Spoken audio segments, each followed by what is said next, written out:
ABŞ prezidenti Donald Trump və dövlət katibi Marco Rubio'nun ABŞ-ın Ukraynadakı müharibədən çıxacağı ilə bağlı son bəyanatları bir növ Putin üçün hədiyyə olub və münaqişənin gələcək inkişafı üçün məsuliyyəti Avropalı müttəfiqlərin üzərinə atmaq cəhdidir. The New York Times nəşrində dərc edilən məqalədə belə deyilir.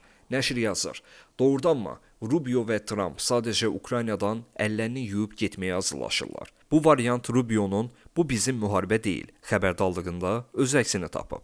Onun sözləri Amerikanın Putinə son hədiyyəsi oldu. Nəşr belə bir bəyanatın arxasında Ukraynaya hərbi yardımı dayandırmaq və ya azaltmaq niyyətinin ola biləcəyini ehtimal edir. Nəşr qeyd edir ki, hazırda Ağ Evdə və ya Kapitoliya təpəsində Ukrayna üçün növbəti silah paketi ilə bağlı faktiki olaraq heç bir ciddi müzakirə aparılmır və Avropa rəsmilərinin ABŞ ilə kəşfiyyat məlumatlarının mübadiləsini davam etdirəcəklərinə dair zəmanətləri yoxdur. Bu arada qeyd olunur ki, ABŞ administrasiyası Ukraynaya hərbi dəstək əvəzinə onunla mineral resurslarla bağlı razılaşma hayındadır.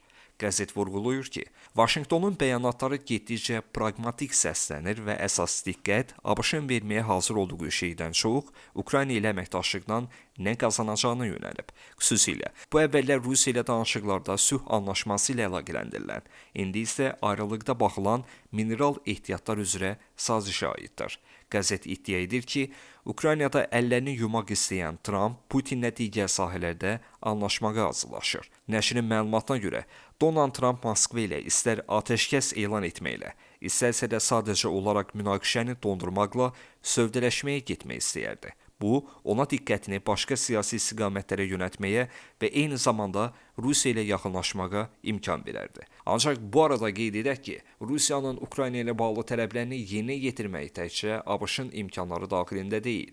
Məsələn, sanksiyaların götürülməsi, dondurulmuş Rusiya aktivləri və s. kimi məsələlər Avropanın razılığı olmadan mümkün deyil. Trump isə hər nə qədər digər ölkə rəhbərləri barədə onlar mənim arxamı öpməyə hazırdırlar desə də, reallıqda nə Avropa liderləri, nə də Ukrayna Trumpın qeyri-adekvat istəkləri ilə razılaşmaq fikrində deyillər.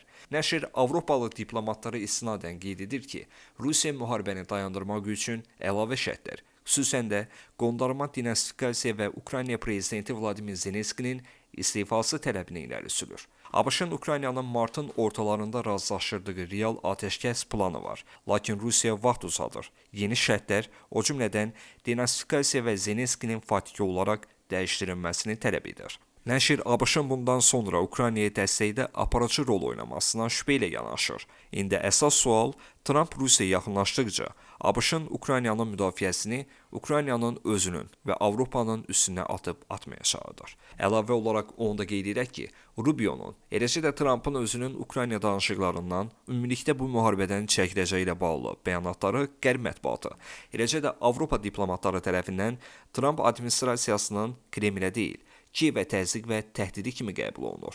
Bu o deməkdir ki, Trump dolayısıyla Ukraynadan Putinin tələblərini yerinə yetirməsini istəyir. Bu isə həm də o deməkdir ki, ABŞ xüsusilə də Trump hakimiyyətə gələndən sonra Rusiyanın Ukraynaya qarşı işğalından, orada törətdiyi hərbi cinayətlərin şəriyinə, vasitəçisinə çevrilib.